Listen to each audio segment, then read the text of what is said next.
नमस्कार दोस्तों, मैं हूं डॉक्टर ज्योति और मैं आपका बहुत बहुत स्वागत करती हूं मेरे इस YouTube चैनल में। आज की वीडियो में हम बात करने वाले हैं, अगर आपको डायबिटीज की तकलीफें हैं यानी कि आपकी रक्त शर्करा बढ़ी हुई है, जिसके लिए आपको कुछ ना कुछ दवाई लेनी पड़ रही है उस शुगर को कंट्रोल रखने के लिए, चाहे वो एलोपैथी लेनी पड़ रही हो, अदर कुछ मेडिसिन लेनी पड़ रही हो, जिसका लॉन्ग टाइम में कुछ ना कुछ साइड इफेक्ट रहता है या फिर शुगर लेवल आपका कंट्रोल नहीं हो पाता है और जिसकी वजह से आपके ऑर्गन्स पर उसका बुरा असर पड़ता है, चाहे वो आंखों के ऊपर जिसको हम बोलते हैं डायबिटीज रेटिनोपैथी, आपके किडनी के ऊपर जिसको हम बोलते हैं डायबिटीज नेफ्रोपैथी, या फिर न्यूरोपैथी जैसे कि आपके हाथ पैर सुन्न पड़ जाते हैं या फिर आपके हाथ पैरों में नमनेस आ जाता है। ऐसे बहुत सारे लॉन्ग टर्म साइड इफेक्ट रहते हैं डायबिटीज के। तो उस साइड इफेक्ट को रोकने का काम और आपके ब्लड शुगर को मेंटेन करने का काम एक होम्योपैथिक दवा है जो करती है। उस दवा के बारे में हम बात करेंगे, जो जर्मन होम्योपैथिक औषधि है जिसका नाम है एडल 18 ड्रॉप ग्लूकोरेक्ट ड्रॉप। ये ड्रॉप अगर आप इस्तेमाल करते हैं, आपकी जो भी दवाई चालू रहती है शुगर के लिए, उसके साथ इस दवा को इस्तेमाल करते हैं तो बहुत ही अच्छे रिजल्ट आपको मिलते हैं। आपकी ब्लड शुगर लेवल मेंटेन रहती है, जो भी अदर दवाइयाँ चालू होती है उसका डोज भी कम हो जाता है और आपको आगे होने वाले जो कॉम्प्लिकेशंस होते हैं वो भी कभी भी आपको लाइफ में नहीं होते हैं। तो ये मेडिसिन आप बहुत अच्छी तरीके से वहां पर इस्तेमाल कर सकते हैं। तो उस मेडिसिन के बारे में हम डिटेल में बात करने वाले हैं। साथ ही में इस मेडिसिन को आपको कौन से डिसीज में, कौन से पोटेंसी में कितने दिन के लिए इस्तेमाल करना है ताकि आपका शुगर लेवल मेंटेन हो पाए, इसके बारे में डिटेल में आज इस वीडियो में हम जानकारी पाने वाले हैं। लेकिन इससे पहले अगर आप मेरे चैनल पर नए हैं और आपने मेरे YouTube चैनल को अभी तक सब्सक्राइब नहीं किया हो तो प्लीज कर दीजिएगा। साथ ही में मेरे Instagram पेज को फॉलो कीजिए, Facebook पेज को लाइक कीजिए और अगर आपको डिटेल में ऑनलाइन कंसल्टेशन करना हो तो डिस्क्रिप्शन बॉक्स में मैंने व्हाट्सएप नंबर दे रखा है, उस पर आप मुझे व्हाट्सएप मैसेज कर सकते हैं। अब हम बात करते हैं ये जो एडल 18 ड्रॉप है इसके बारे में डिटेल में बात करेंगे। जैसे ही अगर आपको डायबिटीज होता है तो डायबिटीज के बहुत सारे रीजन होते हैं, खासकर अनुवंशिक होता है, यानी कि अगर आपके माता पिता को, आपके भाई बहन, आपके दादा दादी को, किसी को भी शुगर रहता है तो आपको आगे चलकर आपकी लाइफ में आपको शुगर होने के चांसेस बहुत ज़्यादा रहते हैं, आपको डायबिटीज होने के चांसेस बहुत ज़्यादा रहते हैं। साथ ही में अगर आप मोटापे के शिकार है, यानी कि आपका पहले से ही वेट बहुत ज़्यादा है या फिर धीरे धीरे करके आपका वेट बढ़ रहा है तो आपको डायबिटीज हो सकता है, आपकी रक्त शर्करा बढ़ सकती है। साथ ही में आपका खान पीन अच्छी तरीके से नहीं है, आप बहुत ज़्यादा बाहर का फास्ट फूड खाते हैं जिसकी वजह से आपको डायबिटीज हो सकता है। इसके अलावा अगर आपके लाइफ में बहुत ज़्यादा स्ट्रेस है उसके वजह से भी आपको शुगर हो सकता है और आप एक्सरसाइज कम करते हैं या फिर कुल भी आप नहीं कर पाते हैं तो वहां पर भी आपको शुगर की तकलीफें हो जाती है। तो शुगर अगर आपको होती है, डायबिटीज अगर आपको होता है तो क्या लक्षण देखने को मिलते हैं, जैसे कि अगर आपको डायबिटीज होता है तो आपको बहुत ज्यादा भूख लगती है, आप बार बार खाना खाने की आपको इच्छा होती है या फिर बहुत ज्यादा आप खाना खाते हैं। जब आपको शुगर डायग्नोस्ट होता है, डिटेक्ट होता है तो आपको बार बार पेशाब के लिए जाना पड़ता है, आपको रात को भी बहुत बार बार आपको पेशाब के लिए जाना पड़ रहा है, पेशाब के लिए बहुत ज्यादा फ्रिक्वेंटली आप जा रहे हैं तो आपको शुगर हो सकता है। इसके अलावा अगर आपको बहुत ज्यादा पसीना आता है, आपको कमजोरी बहुत ज्यादा लगती है, चलते फिरते वक्त आपको चक्कर आ जाते हैं। इसके अलावा अगर आपको आपका वेट जो है वो तेजी से कम हो रहा है तो वहां पर अगर ऐसे सिम्टम्स अगर आपको दिखते हैं, शरीर में बहुत ज्यादा कमजोरी, तो वहां पर आपको शुगर होने के चांसेस बहुत ज्यादा रहते हैं।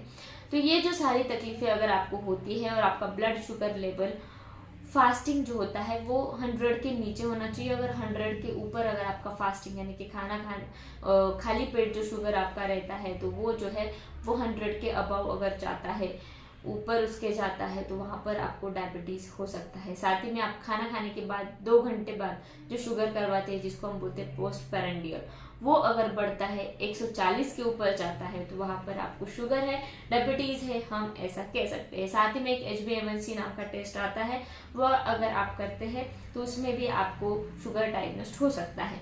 तो अगर ये जो सारी तकलीफें अगर आपको रहती है तो एडल 18 ड्रॉप आप इस्तेमाल कीजिए, बहुत ही सारी तकलीफें आपकी कम होने में मदद मिलती है। इसमें बहुत सारी ऐसी होम्योपैथिक दवाइयाँ मिली हुई है जो मदद करती है आपके शुगर लेवल को कम करने के लिए। तो इसमें पहले मेडिसिन मिली हुई है वो है एसिड लैक्टिकम। जिन लोगों में मांसपेशियों की कमी हो जाती है, फिर मांसपेशियों की कमजोरी बहुत ज्यादा होती है तो वहां पर ये एसिड लैक्टिकम मेडिसिन इस्तेमाल करते हैं।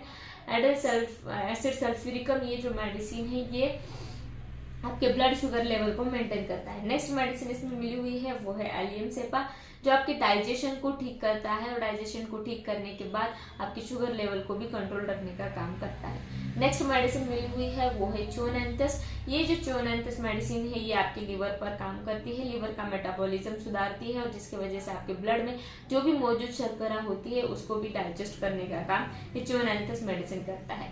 नेक्स्ट मेडिसिन इसमें मिली हुई है वो है फॉस्फोरस। ये जो फॉस्फोरस मेडिसिन है ये ब्लड शुगर लेवल को बहुत ही अच्छी तरीके से मेंटेन करता है। नेक्स्ट मेडिसिन मिली हुई है वो है जिंकम। ये जो जिंकम सल्फ्यूरिकम मेडिसिन है, जिन लोगों में मोटापा बहुत ज्यादा रहता है और उसके कारण अगर ब्लड शुगर के शिकार होते हैं तो उन लोगों में ये मेडिसिन दिया जाता है। नेक्स्ट मेडिसिन इसमें मिली हुई है वो है स्टिग्मेटा। ये जो स्टिग्मेटा मेडिसिन है, जिन लोगों में पसीना बहुत ज्यादा आता है, बार बार पेशाब के लिए जाना पड़ता है, तो वहां पर ये मेडिसिन दिया जाता है। नेक्स्ट मेडिसिन इसमें मिली हुई है वो है सिंथेजियम। ये जो मेडिसिन है ये आपके ब्लड शुगर को कंट्रोल रखने का काम करती है। तो ये जो सारे मेडिसिन है ये एडल 18 ड्रॉप में मिले हुए हैं, जो आप इस्तेमाल कर सकते हैं और बहुत ही अच्छे रिजल्ट पा सकते हैं आपके ब्लड शुगर को कम करने के लिए।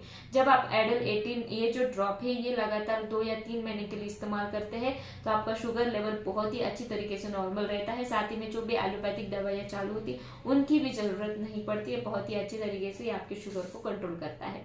साथ ही में इस ड्रॉप के साथ साथ आप और भी होम्योपैथी के मदर टिंचर्स है जो ले सकते हैं, जिन मदर टिंचर्स का नाम होता है सिंजाइशियम जाम्बोलिकम मदर टिंचर, चिराटा मदर टिंचर, साथ ही में जिंजिमा मदर टिंचर और सिफेलेंड्रा इंडिका मदर टिंचर। ये जो मेडिसिन है, ये जो मदर टिंचर्स है, ये चारों मदर टिंचर एक साथ मिलाकर अगर आप लेते हैं तो भी बहुत अच्छे रिजल्ट आपको मिलते हैं। ये जो मदर टिंचर है ये एक क्वांटिटी में यानी कि 20 ml आपको लेना है। हर ईच क्वांटिटी आपको खाली सीसी में ये चारों मदर टिंचर डालने हैं एक समान मात्रा में। इन अच्छी तरीके से मिक्स करने के बाद इसके 20 बूंद आपको 1/4 कप पानी में डालकर दिन में 2 या फिर 3 बार लेने हैं। तो इस मदर टिंचर के साथ ये एडल 18 ड्रॉप लेते हैं तो बहुत ही अच्छे रिजल्ट मिलते हैं। तो ये एडल 18 ड्रॉप आपको कैसे लेना है, तो आपको खाली पेट इस ड्रॉप को लेना है। अगर आपको खाली पेट नहीं हो रहा है तो आप खाना खाने के 1 या फिर 2 घंटे बाद भी इस ड्रॉप को ले सकते हैं। दिन में 2 बार लीजिएगा, सुबह शाम। बहुत ही अच्छे रिजल्ट आपको मिलते हैं और आपकी शुगर कंट्रोल रहती है। साथ ही में आपके एलोपैथिक दवाइयों का जो लॉन्ग टर्म साइड इफेक्ट रहता है उसको भी ये दवाई रोकती है और आपके डायबिटीज का भी जो लॉन्ग टर्म कॉम्प्लिकेशंस रहते हैं यानी कि डायबिटीज अगर आपका अनकंट्रोल हो जाता है तो आपके ऑर्गन्स पर उसका बुरा असर पड़ता है, आपके शरीर पर उसका बुरा असर पड़ता है, तो उस कॉम्प्लिकेशंस को भी रोकने का काम ये एडल 18 ड्रॉप करता है। बहुत ही अच्छे रिजल्ट देता है। तो मैं आशा करती हूँ आपके डायबिटीज को आप कंट्रोल कर सकते हैं इस मेडिसिन से। और साथ ही में इस वीडियो को शेयर कीजिए, लाइक कीजिए, मुझे कमेंट बॉक्स में कमेंट कीजिए वीडियो आपको कैसे लगा और साथ ही में आपको और किस टॉपिक पर वीडियो चाहिए उसके बारे में भी मुझे कमेंट बॉक्स में कमेंट कीजिएगा। फिर मिलते हैं नेक्स्ट वीडियो में। Thank you. चैनल सब्सक्राइब करने के लिए सब्सक्राइब बटन पर क्लिक करें और नोटिफिकेशन पाने के लिए बेल आइकन प्रेस करें।